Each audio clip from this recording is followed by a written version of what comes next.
Yeah, I believe it is. You know, as a great philosopher, my man, he had a song on the soundtrack of the Mac called "I Choose You" by my man Willie Hutchins. Great song.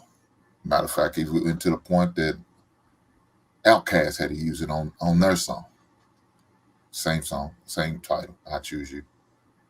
There's a reason why it was came out because "I Choose You" because you want to choose what's best for you. Now, are there going to be some craziness around you? Because more likely, I think, like somebody said, you probably live that crazy and ratchet lifestyle, and so you're going to attract what you are. If you hang around those type of people, what you can't expect but to get those people. You hang out those type of areas, those type of neighborhoods. You run with those type of folks. You got to expect to get that type of energy. You don't deserve better. You deserve trash. So if you heifers out there being hoes, you deserve a hoe ass dude. Now, if you're a woman on the up and up and all about her business, then go out there and find you one because you more than likely you know where to search and where to find them and where to pursue them. But if you got whole tendency trying to cover up, really, you're a hoe on the inside, but you're on the outside, you putting on the facade. Your mind state ain't right. So you're gonna continue to attract those type dudes. Or dudes gonna attract those type women because that's what they look for. You gotta look beyond the surface of a woman. I tell men all the time, I know she's got a fat ass. I know she's got a juicy breast. I know she looks good. But what's going on between her ears? It ain't up a sawdust up her. Why are you dealing with that heifer? Don't move. What's she talking about? Like Jay said earlier, $200,000 worth of debt. You shouldn't even look away. I'm not even trying to help her. I'm not the man for you, ma'am. Your man's over at the homeless shelter. That's where your man is, because he's the only one going to deal with you and your $200,000 worth of debt. If he's got any sense, he should walk away from you, because you're a walking issue. No, hell no. So, fellas, man, surround yourself with those type of people. Look for those type of people. Find them where you need to find them. Don't go be looking in the trash area, because if that's what you find, if that's where you go, that's what you're going to get. So don't be mad at nobody but yourself at the end of the day. Hey, Hink, I got a question for you. Go ahead, brother. I got to answer. For those men that you asked on that question, what do you? Mm-hmm. I know she got a fat ass. I know she got X, Y, Z. What do you deal with? What are you dealing with her for? When you ask men that question, what was their answer?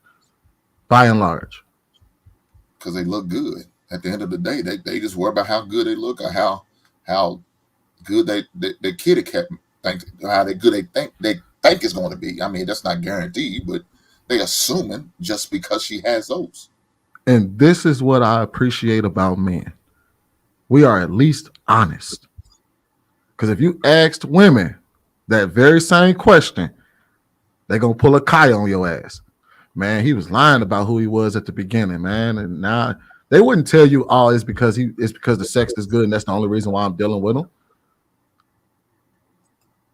Would y'all be real? That's a lie.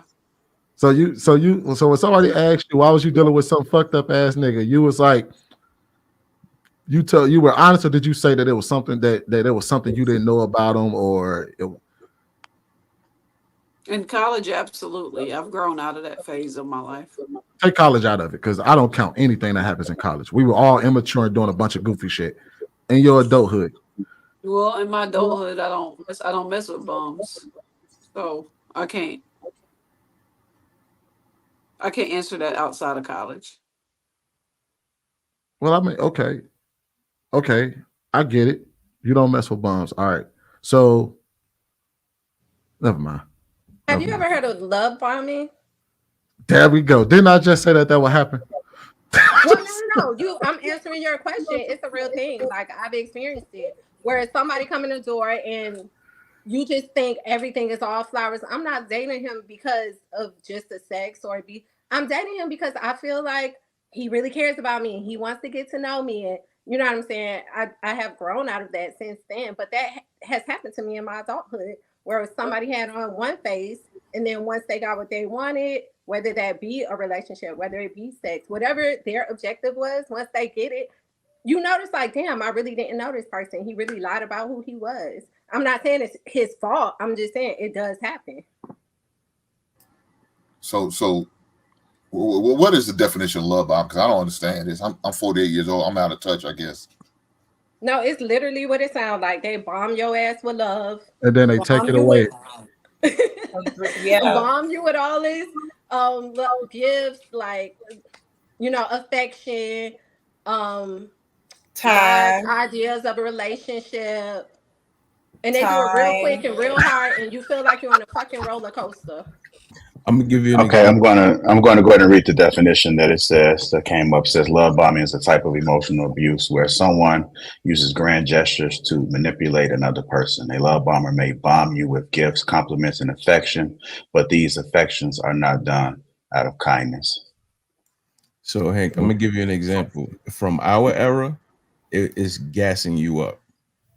Right. Oh shit, Hank! I see you got them sneakers. Oh, you got the old school. Oh, you got the fade. Oh shit, yo, Hank, you that. Okay, And then so one day run all of that, man. They rob you. But this is I why find this shit funny though. They talk about love bombing now, but men been getting love bombed for most of our goddamn lives. We always got love bombed with the bullshit. That's why we call them some bitches tricks, because they always get love bombed. What the shit? All of a sudden, it's a new thing for the ladies now? Because now the rabbit got the gun. Oh, is that what it is? Shoes on the other foot. And y'all don't like it. Is that what we're talking about? No, Hank. They just basically proved my point. And I really appreciate you ladies for proving my point. So wait, what was your point though? Because the point. I'm All sitting here. So I'll lay it out for y'all. When I asked Hink, he sees a man dealing with somebody that's obviously ain't shit, right? He says, "Man, what are you dealing with her for?" And I asked him, "What do majority of those men tell you?" "Man, hey, she look good, man. She fine, the sex good, something along those lines." He gives a straight up reason, right? Whereas if you ask a woman that question, they will remove themselves from it and say it's something that he did. You know what I mean? Like, oh well, he's love bombing me, or he's manipulative, or he's doing this. It's never, well, you know, I'm just dealing with him because for whatever reason you might have to deal with him. I'm dealing with him because he keeps the lights on right now. Or I'm dealing with him because the sex is good. Or I'm dealing with him because he's real good with the kids. You know, a lot of women aren't honest. They try to remove themselves from the equation as to the reason why, and it's always something being done to them rather than actively making a choice to do something. And that's what everybody just did on the panel. No, I didn't.